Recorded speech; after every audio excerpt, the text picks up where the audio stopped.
보니까 잘 지내고 오신 것 같아요. 제가 뉴스를 보니까 이번 추석이 다른 때보다 훨씬 더 차량이 많아서 길이 좀 많이 막혔던 연휴였다, 이런 뉴스를 봤습니다. 도로공사에 의하면 추석 당일날 27일이죠. 주일날 무려 527만 대가 고속도로를 이용했다고 하더라고요. 저도 예배 끝나고 이렇게 용인까지 갔다 오는데 보통이면 1시간 반이면 갔는데 2시간 반인가 3시간 걸렸던 것 같아요. 그리고 이렇게 물어봤더니 천안까지 가는데도 한 5시간, 6시간 이렇게 걸렸다고 이렇게 이야기를 합니다. 꽉 막힌 고속도로 안에 그렇게 5시간, 6시간 넘게 있으면 지옥이죠. 지옥. 맞죠? 특히 저희처럼 이렇게 아이들 데리고 1시간만 멀리 가면 그 아이들이 못 견뎌 합니다. 그래서 막 울고 막 불고, 또 화장실 가고 싶다 그래서 갓길에다 세워놓고 막 오줌 싸고 막. 저희 애가 그랬다는 게 아니고요. 그렇다고. 그런데 그런 환경 속에서도 제가 청년들하고 우스개 이야기를 하는데 누구랑 있느냐에 따라서 즐거워질 수 있다는 거죠. 제가 이런 얘기해요. 뭘 먹느냐보다 누구랑 먹느냐가 중요하다. 그렇게 해서 저희 아내를 꼬셔서 제가 결혼했거든요. 근데 5시간 동안 꽉 막힌 고속도로 아니지만, 그 비좁은 차 아니지만 사랑하는 아이들과 함께 즐거운 대화를 나누고, 또 그 안에서 하나님 찬양하는 CCM을 좀 듣고, 맞죠? 내가 또 직접 부르고 한다면 지옥 같은 곳이라 할지라도 즐거운 시간으로 보낼 수도 있다는 것이죠. 오늘 우리가 읽은 시편 23편에서도 이 다윗이 비슷한 고백을 하고 있지 않은가. 시편 23편 4절에 내가 사망의 음침한 골짜기로 다닐지라도 해를 두려워하지 않는 것은 뭐 때문이래요? 주께서 나와 함께 하심이라, 이렇게 말하고 있습니다. 우리가 먼저 생각해 볼 것은 여기 말하고 있는 사망의 음침한 골짜기가 어디냐는 것이에요. 이 표현이 특히 욥기서에 굉장히 많이 나오고 있습니다. 그리고 이 음침한 골짜기, 사망의 골짜기는 어두움이라는 단어와 짝을 이루어서 자주 사용되어지고 있습니다. 욥기 10장 21절에서 22절 말씀을 보시면 내가 돌아오지 못할 땅, 곧 어둡고 죽음의 그늘진 땅으로 가기 전에 그리하옵소서. 땅은 어두워서 흑암 같고 죽음의 그늘이 져서 아무 구별이 없고 광명도 흑암 같으니이다. 이렇게 말하고 있습니다. 그러니까 사망의 음침한 골짜기는 어두운 장소, 어두움의 장소, 두려움이 있는 곳, 하나님이 함께 하시지 않는 곳처럼 보이는 그 곳이죠. 그런 곳이 어디인가? 저와 여러분들이 이 땅을 살면서 너무도 분명하게 느낍니다. 여기가 사망의 음침한 곳이구나. 여기 가자제교회 예배당은 그런 곳이 아니죠. 그런데 하나님의 은혜와 하나님의 사랑이 없어졌다고 느껴지는 그런 상황을 만날 때, 그런 환경에 접했을 때, 그런 사건들이 나에게 있을 때 다른 사람은 잘 몰라도 그 당사자는 내가 지금 사망의 음침한 골짜기에 있구나, 이렇게 느끼게 된다는 것입니다. 다들 안 느끼시는 것처럼 이렇게 하고 계신데, 인생을 살아오시면서 다른 사람은 몰라도 내가 그 현실을 너무 잘할 때가 있잖아요. 참 사망의 음침한 골짜기 같다, 그런 생각이 들 때가 있다는 것이죠. 그런데 여기서 우리가 한 가지 질문하게 되는 것은 이 앞절, 제가 지난번에도 말씀을 드렸는데 시편 23편 3절에는 분명히 주님께서 뭐라고 그러세요? 자기 이름을 위하여 의의 길로 인도하신다. 그 하나님을 목자로 여기는 양들의 그 길은 의의 길로 인도하신다, 분명히 그렇게 말씀하고 계신데, 그 이어서 오늘 4절에는 뭐라고 말해요? 그런데 내가 사망의 골짜기로 다니게 된다 이렇게 말하고 있다는 거예요. 오늘 목사님이 설교하신 것처럼 예수 믿는 인생들임에도 불구하고 예배 잘 드리는 신앙인임에도 불구하고 때로는 하나님께서 왜 우리를 이 사망의 골짜기로 다니게 하시는가, 그런 고백을 할 수밖에 없는 상황들이 우리 가운데 있다는 것입니다. 어떻게 보면 신앙인이기 때문에, 하나님을 믿는 자이기 때문에 더 억울한 일이 많고, 맞죠? 그냥 말씀대로 안 살아가면 음침한 골짜기가 없을 수도 있는데 믿음대로 살려고 노력하고 말씀대로 살려고 노력하니까 더 속상한 일이 많은 그런 사망의 음침한 골짜기 같은 곳을 다닐 때가 더 많더라는 것입니다. 이게 무슨 의의 길로 인도하는 건가? 그런 불평이 막 마음속에 생기려고 하는 거죠. 너무 괴로워서 잠이 오지도 않고 너무 속상해서 밥을 먹을 수도 없는 그런 일들이 우리 인생 가운데 있는데, 이 길이 어떻게 하나님께서 인도하신 의의 길일 수 있는가? 이런 의구심이 들 때가 있다는 것입니다. 그런데 이런 문제를 해결할 수 있는 길은 다른 것이 아니라 지난 시간에도 말씀드렸듯이 하나님이 인도하시는 의의 길이 어떤 길인지를 우리가 잘 이해해야 된다는 거예요. 제가 지난 시간에 뭐라고 말씀드렸어요? 이 의의 길은 사람들이 생각할 때 무조건 평탄한 길이 아닐 수도 있다는 거예요. 평탄해 보이는 길만 의의 길이 아니라 구불구불한 길이라 할지라도 하나님이 목적을 두시고 선택해서 우리에게 허락하신 길이, 그 길이 무슨 길이라는 거예요? 그게 의의 길이다, 이렇게 이해하실 수 있어야 된다는 거예요. 오늘 성경에 있는 수많은 신앙의 인물들이 그랬습니다. 아브라함이 그랬고 모세의 생애가 그랬고 이스라엘의 역사를 잘 보시면 그들이 갔던 그 의의 길들이 무조건 평탄한 길이 아니었다는 거예요. 그 길 안에는 고난과 역경의 길이 있었으나 그들이 그것을 뭐로 여겼어요? 하나님이 나에게 인도하신 의의 길이구나, 이렇게 고백하였다는 것입니다. 오늘 시편을 기록한 이 다윗이 하나님 뜻 가운데서 이스라엘의 왕이 되기 전까지 그가 겪었던 그 많은 여정들은 이 사망의 음침한 골짜기의 연속이었다는 것을 그가 고백하고 있어요. 어디 고백되어 있냐면 사무엘상 20장 3절에 요나단과의 대화 속에서 이런 말을 합니다. 다윗이 또 맹세하여 이르되 내가 내게 은혜 받은 줄을 내 아버지께서 밝히 알고 스스로 이르기를 요나단이 슬퍼할까 두려워한즉 그에게 이것을 알리지 아니하리라 함이라.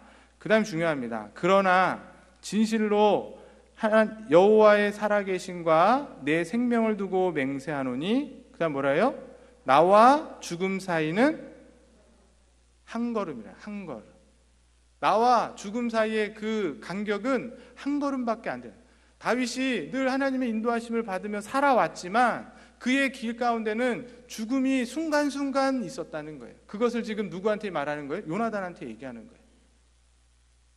목자가 양을 목적지로 이끌기 위해서 음침한 골짜기가 하나의 과정이 될 수 있는 것처럼 사망의 음침한 골짜기는 하나님이 성도들을 자기 이름으로 인도하시는 의의 길 가운데 하나일 수도 있다는 것을 믿으실 수 있기를 바랍니다. 네, 아멘 별로 안 하세요. 네. 이게 어렵거든요. 그런데 왜 그렇게 고백할 수밖에 없냐면 하나님께서는 이 의의 길이 사람에게는 사망의 골짜기처럼 보일 수 있기 때문이죠. 맞죠? 왜요? 사람의 눈은 제한적이기 때문에 그렇습니다. 우리가 아무리 똑똑하고 잘난 것 같아도 우리가 보고 우리가 생각하는 것 너무도 어리석고 미련하기 때문에 하나님의 기쁘신 것까지 통찰할 수 있다 없다? 없잖아요. 있으세요? 없습니다. 사랑하는 우리 가자제일교회 성도 여러분, 사람의 눈이 내리는 그 판단을 너무 절대적으로 신뢰하지 마셔야 됩니다. 왜냐하면 사람이 보기에는 바르나 필경은 사망의 길일 수도 있고, 사람이 보기에는 그게 멸망하는 길처럼 보이지만 그 길이 하나님께서 구원하시는 길일 수도 있기 때문인 것입니다. 그래서 요셉은 이런 말을 창세기 45장에 하고 있습니다. 창세기 45장 5절 말씀에 이제 형들이 자기를 애굽에 팔고 이제 총리가 되어서 어떻게 하죠? 양식을 구하려고 온 그 형들에게 뭐라고 말해요? 당신들이 나를 이곳에 팔았다고 해서 근심하지 마소서, 한탄하지 마소서. 하나님이 생명을 구원하시려고 나를 당신들보다 먼저 보내셨나요? 그거를 요셉이 알았던 거예요. 그러면서 7절 8절 45장 7절 8절에 뭐라 그러냐면 하나님이 큰 구원으로 당신들의 생명을 보존하고 당신들의 후손을 세상에 두시려고 나를 당신들보다 먼저 보내셨나니 그런즉 나를 이리로 보낸 이는 당신들이 아니고 하나님이시라. 하나님이 나를 바로에게 아버지로 삼으시고 그 온 집의 주로 삼으시며 애굽 온 땅의 통치자로 삼으셨나이다. 이게 누구의 고백이에요? 요셉의 고백입니다. 그런 인생의 수많은 억울한 일들 앞에서 하나님이 인도하신 길이 의의 길임을 그가 알았기에 형들에게 이런 고백을 하는 것이죠. 사망의 음침한 골짜기 그저 단순한 고난의 길, 실패의 길을 의미하는 것이 아닙니다. 하나님을 믿지 않는 세상 사람들은 그렇게 말할 거예요. 아, 예수 믿는데 저게 뭐냐? 저렇게 고난받고 저렇게 어려움 당하고 예수가 어디 있고 하나님을 믿으면 왜 저래? 이렇게 말한다 할지라도 살아계신 하나님을 믿는 저와 여러분들은 그런 우리의 환경 가운데 그렇게 절망하지 않는다는 것이에요. 혹시 여러분 가운데 지금 사망의 음침한 골짜기를 내가 혹시 다니고 있지는 않은가? 왜 이런 길을 나에게 허락하셨을까? 하며 힘들고 고통하는 그런 성도님들이 계십니까? 너무 쉽게 절망하지 마실 수 있기를 바랍니다. 왜냐하면 성도들이 만나는 그 모든 역경의 배후에는 하나님이 준비하신 큰 은혜가 숨어 있기 때문입니다. 어려움을 당하는 중에도 하나님의 선하심이 있음을 우리가 명심하고 사망의 음침한 골짜기가 의의 길이 될 수도 있다. 이 사실을 기억하고 하나님을 더욱더 바라볼 수 있는 그런 믿음의 눈이 저와 여러분 가운데 있기를 소망합니다. 사망의 음침한 골짜기 하나님께서 인도하시는 의의 길이 될 수 있다. 이렇게 말씀드렸어요. 그러면 그런 사망의 음침한 골짜기를 걸어가는 저와 여러분들이 어떤 태도를 가지고 걸어가야 될 것인가? 오늘 말씀해 보니까 뭐라고 돼 있어요? 뭐라고 돼 있죠? 내가 사망의 음침한 골짜기로 다닐지라도 그 다음에 뭐라고 돼 있습니까? 해를 두려워하지 않는다 이렇게 말하고 있어요. 여기 해라 그러니까 이렇게 떠 있는 해, 달, 별 그게 아닙니다. 네. 해를 두려워하지 그러니까 사망의 음침한 골짜기에 해를 왜 두려워하지 않아야죠. 여기 해는 악을 말하는 재앙, 어려움. 본문을 정확하게 번역하면 악을 두려워하지 않는다 이렇게 말하고 있어요. 네? 음침한 골짜기를 다니는데 악한 일에 결코 두려워하지 않는데요. 누구는? 하나님을 믿는 성도들은, 하나님이 나의 목자가 되신다고 믿는 성도들은 음침한 골짜기를 다닐 뿐만 아니라 거기서 악을 만난다 할지라도 두려워하지 않겠다. 지금 다윗이 이렇게 고백하고 있는 것이에요. 여기 말하는 악은 사물이 될 수도 있고 식물이 될 수 있고 동물이 될 수도 있고 사람이 될 수도 있습니다. 세상의 그 모든 악을 다 말하는 거예요. 그 어린 양을 위협하는 사망의 음침한 골짜기를 다닐 때 그 어린 양을 잡아먹으려고 하는 함정이 될 수도 있고 독풀이 될 수도 있는 거예요. 도처에 있는 맹수들과 도적들이 음침한 골짜기에 도사리고 있죠. 발 하나를 내딛기에도 조심스러운, 손 하나를 내밀기에도 주의해야 될 그런 수많은 해악들이 있다는 것이에요. 그런데 그 해악들이 믿음을 가지고 살아가는 저와 여러분들에게도 기다리고 있는 것이죠. 때로는 그것이 핍박으로, 그것이 고난과 역경으로 옵니다. 오늘 목사님이 했던 그 미국의 총기 사건을 볼 때에 참 대단한 거예요. 미국이 다 망했다 하더라도 그 앞에서 나는 그리스도인이다 하면 쏴 죽는 그것을 보면서 또 물어보는데 나도 그리스도인이다 말할 수 있는 사람이 쉽지 않거든요. 뭐 여기 계신 분들이야 다 그렇게 하시겠지만 가봐야 합니다. 가봐야 알아요. 저는 그런 고난과 역경이 올 수도 있고 안 올 수도 있죠. 그런데 오늘날 한국 사회 한국 사회에 그런 총기 사고가 잘 안 일어나요. 왜냐하면 이 총기 자유가 안 돼 있거든요. 네. 오늘날 한국 사회에 예수 그리스도를 믿는 성도들에게 있어서 그 악은 무엇인가? 그런 고난과 핍박일 수도 있지만 때로는 두려움과 걱정으로 온다, 이렇게 생각이 들어요. 오늘날 현대를 살아가고 있는 저와 여러분들에게 있어서 이 악이라는 것이 정말 육체적인 핍박, 말할 수 없는 극심한 고통보다는 여러 가지 생각하는 두려움, 걱정, 염려들이 더 많다는 거예요. 미래에 대한 불확실에서부터 자녀들의 문제, 질병에 대한 염려, 심지어 아직 다가오지도 않았는데 미리 걱정하는 그런 조급함, 이런 것들이 수많은 사건과 사고 속에서 우리에게 정신적으로 허약해진 현대인들 뿐만 아니라 믿는 자들에게 두려움이 되고 걱정이 되어서 그게 악으로, 우리의 믿음을 흔드는 악이 되어 우리가 살고 있다는 것입니다. 그런데 오늘 시인은 이 사망의 골짜기에서 자기에 닥쳐오는 이 모든 악들에 대해서 어떻게 하겠다? 두려워하지 않겠다.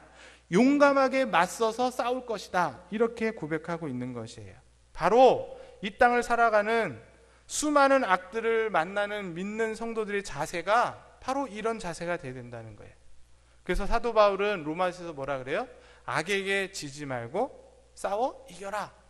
이런 말을 서신서에서 계속하고 있습니다. 왜 그래요?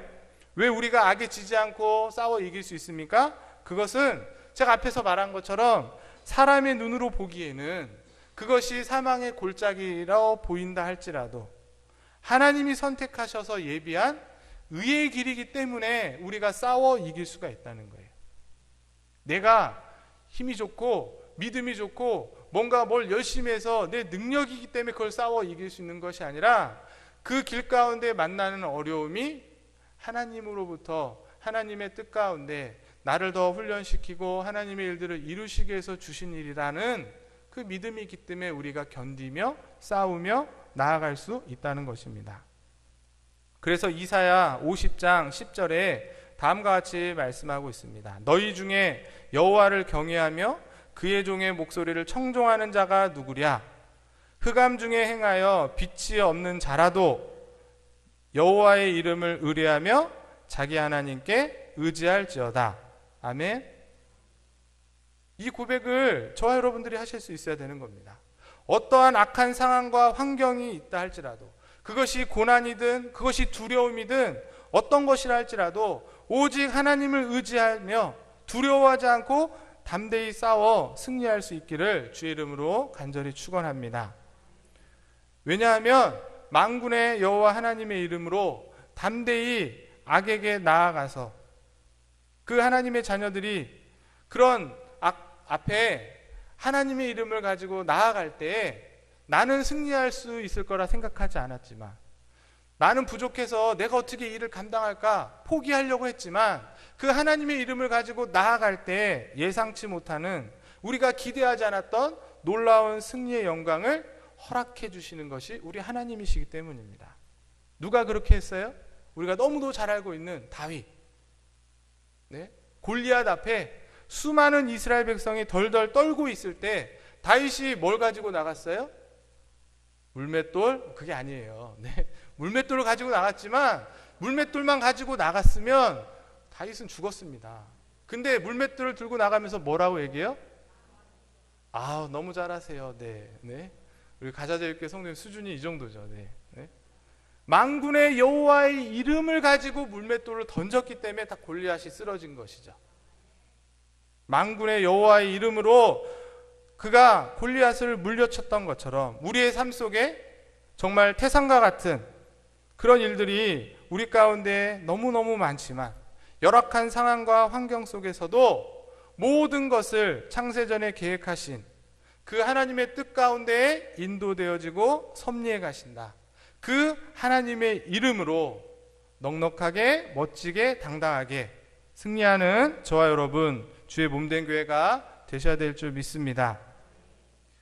자, 그러면 첫 번째 뭐라 그랬어요? 하나님을 믿는 성도들도 때로는 사망의 음침한 골짜기에 다닐 수 있다. 네, 싫지만 있다. 뭐 그게 현실이니까. 그리고 그런 음침한 골짜기에서 어떻게 해야 된다? 두려워하지 말고 하나님의 이름을 의지해서 당당하게 승리해야 된다. 아멘? 네, 아직도 아멘 안 하시네요. 해야 되는데. 왜 안 돼요? 이게 머리로는 알고 있는데 사막 음침한 골짜기 가기 싫거든요. 그리고 그런 골짜기에 있으면 어떤 생각이 드는 거예요? 두렵고 힘들고, 네, 무섭고 떨리고, 네, 머리로는 하나님이 나와 함께 하셔. 이건 하나님 인도하신 길이야. 하나님 이름으로 나가면 승리해. 라고 머리는 알지만 이 삶이 그렇게 되지 못한 것이거든요. 그런데 오늘 본문에 기록한 다윗은 사망의 골짜기를 가는 중에 수많은 악을 만나지만 그것을 두려워하지 않는 이유를 너무도 분명하게 말해주고 있어요. 그게 뭐죠? 내가 사망의 음침한 골짜기로 다닐지라도 해를 두려워하지 않는 것은, 그 다음에 뭐라고 되어 있습니까? 누가? 주께서 나와 함께 하신다. 우리 한글 성경에는 주께서 나와 함께 하신다 이렇게 번역이 되어 있어요. 근데 히브리 원어의 성경을 보면 뭐라고 번역이 되어 있냐면 당신이 나와 함께 하심이라 이렇게 되어 있어요. 굉장히 중요한 대목입니다. 제가 말씀을 준비하면서 깜짝 놀랐어요. 깜짝. 뭐냐면 시편 23편 1절에서 3절까지는 하나님을 3인칭으로 말하고 있어요. 그가 이렇게, 그 남자 이렇게 표현을 하고 있어요. 그런데 그게 대표적으로 2절에 그렇게 나오죠. 그가 나를 푸른 초장 이렇게 나오잖아요. 그런데 4절에서 갑자기 하나님을 2인칭으로 말하고 있어요. 너, 당신 이렇게 표현하고 있다는 거예요. 이게 우리나라 분위기에서는 아버지나 어머니를 너, 당신 이러면 어때요? 그 자식은 굉장히 버릇없는 자식입니다. 그렇잖아요. 우리 아버님은 이렇게 표현해야 되거든요. 그런데 관계적인 측면을 한번 생각해 보세요. 관계적인 측면. 당신이 가깝습니까? 그 사람이 가깝습니까? 그 사람이 가까우면 안 되는 거예요. 네? 무슨 말씀인지 아시죠? 제가 정말 말씀을 이런 생각했어요. 부부 관계를 생각했을 때 뭐라고 부르세요? 네. 여보, 당신 이렇게 안 부르시나요? 네, 그렇게 부르셨었죠? 네, 지금 안 부르지만 결혼을 해서 네, 부부가 그렇게 부르는 거예요. 호칭을. 저희 아내가 제가 집에 들어갔는데 저보고 윤대성 목사님 오셨어요. 그러면 안 됩니다. 저희 아들이 네, 아빠 왔어 이렇게 얘기하지. 네, 청년부 담당하고 계신 윤대성 목사님 오셨어요. 뭐 이러면 그거는 문제가 있는 거예요. 문제가 거리감이 있는 거죠. 먼 거리감이 있는 거예요. 다른 사람에게 저에 대해서 뭐 우리 이렇게 얘기하면서 내 남자 뭐 이렇게 얘기가 가까운데 그 사람은, 그 목사님은 이렇게 얘기하는 것은 3자로 소개, 3인칭으로 소개하는 것은 이게 잘못된, 어색한 거예요. 마찬가지로 지금 다윗이 자신이 어디에 있다고요? 사망의 음침한 골짜기에 있어요. 그리고 수많은 악한 환경과 어려움과 역경 속에서 그가 악을 두려워하지 않겠다라고 말하는 이유는 나와 함께 하시는 그 하나님이 멀리 계신 그 어떤 신, 그저 그냥 내가 이름만 알고 있는 어떤 남자, 어떤 하나님, 그게 아니라 매 순간 나와 함께 하고 있는 나의 모든 사정을 누구보다 잘 알고 계신 당신 그 하나님이 나와 함께 하신다라고 그가 알고 믿고 고백하기 때문에 사망의 음침한 골짜기에서도 해를 두려워하지 않는다고 고백하는 것입니다. 이게 중요해요. 사랑하는 우리 가자제교회 성도 여러분, 여러분들은 하나님과 어떤 관계를 맺고 계세요? 내가 신앙생활 하면 할수록, 교회를 나오면 나올수록, 예배를 드리면 드릴수록 더욱더 하나님과 더욱더 가깝고 친근하고, 그래서 나의 모든 것을 공유할 수 있는, 마치 부부가 몸을 섞는 것처럼 너와 나가 없이 이제는 하나가 돼서 당신이라고 부르는 것처럼 그렇게 하나님을, 그런 친밀한 관계를 맺으면서 우리가 신앙생활하고 있냐는 것이에요. 그런 하나님과의 친밀한 관계가 있는 자는 사망의 음침한 골짜기를 다닌다 할지라도, 자기 실력으로는 감당할 수 없는 그 악을 만난다 할지라도 두려워하지 않고 담대히 나아가서 싸워 승리할 수 있다는 것입니다. 저와 여러분들이 정말 이 악한 세상에서 믿음으로 담대히 싸워 승리할 수 있는 그 담대함, 우리 안에서 도저히 나오지 않습니다. 내가 뭐 열심히 뭘 하고 그걸로 이 악한 세상을 이기는 것이 아니라 바로 하나님께서 나와 함께 하신다는 그것이 우리가 세상에서 담대히 싸워 이기는 그 힘이 될 줄 믿습니다. 아무리 두렵고 아무리 떨리는 일을 만난다 할지라도, 그래서 내 의지로는 한 발자국도 걸음을 떼어낼 수 없는 그런 상황이라 할지라도 당신이 되시는 그 하나님이 나와 함께 하신다는 분명한 인식이 있다면 우리는 담대히 나아갈 수 있을 줄 믿습니다. 세상이 감당하지 못하는 그런 믿음의 걸음을 멋지게 걸어갈 수 있는 것입니다. 제가 여러분이 그렇게 묻는 거죠. 그러면 저와 여러분들은 나와 함께 하시는 그 하나님을 분명하게 인식하고 있는가? 내 인생을 살아가는 데 있어서 철저하게 나의 능력을 의지하지 않고 정말 하나님의 능력만을 신뢰하면서 살아가고 있는가? 우리가 이 사실을 다시 한번 생각해 보셔야 되는 것입니다. 그런데 고린도후서 1장 9절 말씀을 보면, 우리 한번 이 말씀은 같이 나와 있죠? 잘 보이시나요? 네, 한번 같이 읽어보도록 하겠습니다. 시작.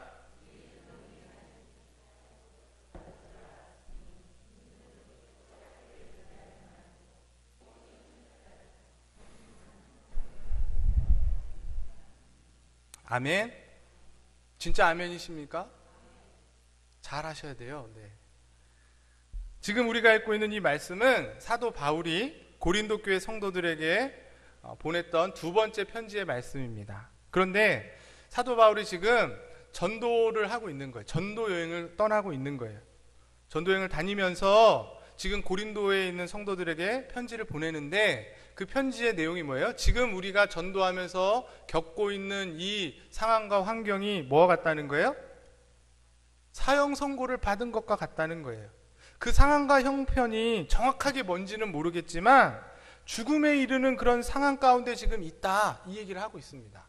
복음을 전하다가, 나쁜 짓 해서가 아니라 복음을 전하다가 당하는 그 수많은 고난, 우리는 잘 알고 있어요. 고린도 성도는 모르고 있는 거지만 우리는 성경을 다 갖고 있으니까. 사도 바울이 뭐라고 표현해요? 내가 복음 전하는 것 때문에 고난과 역경과 죽음과 매맞음과 배고픔과 이거를 몇 번씩 했다, 이런 표현이 있습니다. 네? 그런 죽음의 순간순간 고비고비를 만날 때마다 그 어려움을 하나님이 주시는 이유가 뭐라는 거예요? 나와 있잖아요.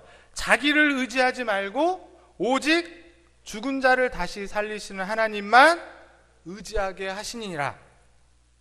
오늘날 우리의 삶 속에서 세상과 타협하지 않고 세상의 방법대로 살아가지 않는데, 그러기 위해서 철저하리만큼 우리가 믿음을 따르고 말씀대로 성실하게 살아감에도 불구하고 때로는 갑자기 오히려 암 말기라는 판정을 받게 되고, 갑자기 직장에서 퇴사 공고를 받기도 하고, 때로는 갑자기 교통사고를 당해서 아이들이 입원하기도 하고, 갑자기 잘 살던 집주인이 전화해서 전세금 엄청 올려달라고 해서 길바닥에 쫓겨나기도 하고, 그런 일들이 다, 웃으시는 분들은 다 그런 경험이 있는 분들이세요. 그런 것이 믿는 자에게 뭐예요? 사형 선고 같은 거죠. 그런 사형 선고 같은 일들이 예상치 못하게 우리에게 일어나지만, 그런다 할지라도 우리가 기억해야 될 것은 뭐예요? 그런 상황 속에서 우리가 기억해야 될 것은 바로 우리의 인생이 내 계획대로, 내 의지대로 살아갈 수 없는 것이구나. 오히려 전능하신 하나님, 죽은 자도 다시 살리시는 하나님만 의지하며 사는 것이구나. 내가 아무리 잘나고 똑똑하고 철저하게 내가 인생 계획을 세워서 열심히 살아간다 할지라도 믿는 자는 하나님이 함께 하시지 않으면 한순간도 살아갈 수 없구나. 내가 의지할 것은 사람도 아니고 돈도 아니고 친구도 아니고 내 경험도 아니고 내 지식도 아니고 오직 하나님 한 분밖에 없구나. 이런 사실을 우리가 이런 사형 선고와 같은 일들을 만났을 때 깨달을 수 있어야 된다는 것입니다. 그런 어려운 순간에 하나님께서 나와 함께하고 계시구나를 기억하실 수 있어야 된다는 것입니다. 안타까운 것은 오늘날 살고 있는 성도들은 이런 하나님의 함께 하심이 없어도 사망의 음침한 골짜기를 다닐 수 있을 만큼의 정확한 정보와 능력이 있어요. 맞죠? 내비게이션. 네? 주님이 인도하시지 않아도 돼요. 내비게이션 말만 잘 따라가면 사망의 음침한 골짜기에 갈 필요가 없습니다. 가지 않습니다. 네? 오늘날 성도들은 너무도 훌륭해서 하나님의 동행이 없어도 갑자기 일어나는 불시의 재앙들을 해결할 수 있죠. 맞죠?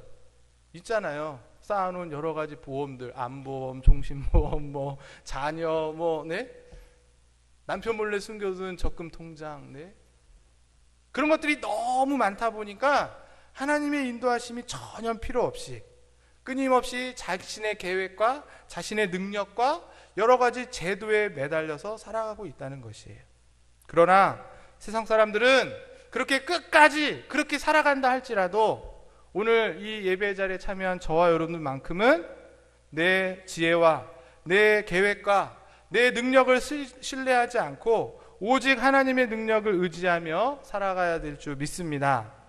내가 믿었던 사람들이 다 나를 떠나고 나를 버리고 내 계획대로 내 생각대로 되지 않는다 할지라도 그래서 마치 나 혼자 있는 것 같아서 어떻게 해야 될까? 그때 그 순간 그때 보이는 거예요. 나를 떠나지 않고 나와 늘 함께 하셨던 하나님이 보이는 거죠. 그 하나님을 바라보실 수 있기를 소망합니다. 함께 하시는 그 하나님을 바라보는 그 순간이 바로 뭐예요? 우리가 살 길이라는 거예요. 그 하나님을 바라볼 때 우리의 살 길이 열려지게 된다는 것입니다. 말씀을 마치겠습니다. 자기 이름을 위하여 의의 길로 인도하시는 하나님은 때로는 우리를 사망의 길로 인도하시죠. 사망의 골짜기로 인도하지만 그 사망의 골짜기에서도 그 하나님이 우리와 함께 하십니다. 시편의 고백에 풀밭과 물가로 이끄시는 그 하나님이 골짜기와 그늘에서도 저와 여러분과 함께 하신다. 그렇게 말씀하는 거예요. 봄에 우리를 인도하셨던 그 하나님이 여름에도 우리와 함께 하시고 가을에 우리 아까 전에 찬양한 것처럼 10월에 되면 우리 감사 찬양 하잖아요. 풍성한 가을에 우리를 인도하신 그 하나님이 겨울에는 추우시니까 우리와 함께 하시지 않고 딴 데 가시는 분이 아니라는 거예요. 그렇죠? 잘 모르세요? 네, 벌써 추워졌던데. 네.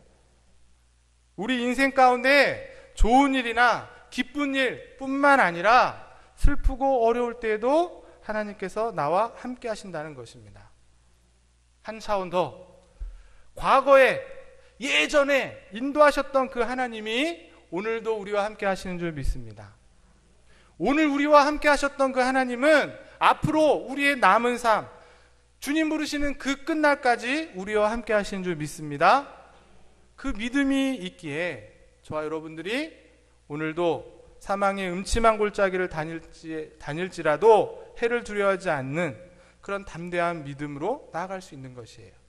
이런 주님의 인도하심과 함께하심은 영광 중에 뿐만 아니라 고난 중에도 계속된다는 것을 기억하시고 오늘 우리 가운데 여러분 각자의 삶 가운데 만나는 여러 가지 어려운 문제들을 너무 쉽게 세상과 타협해서 포기하지 마시고 믿음의 담대함을 가지고 멋지게 당당하게 뚫고 헤쳐나갈 수 있는 우리 가자질교 모든 성도들 되기를 축원합니다.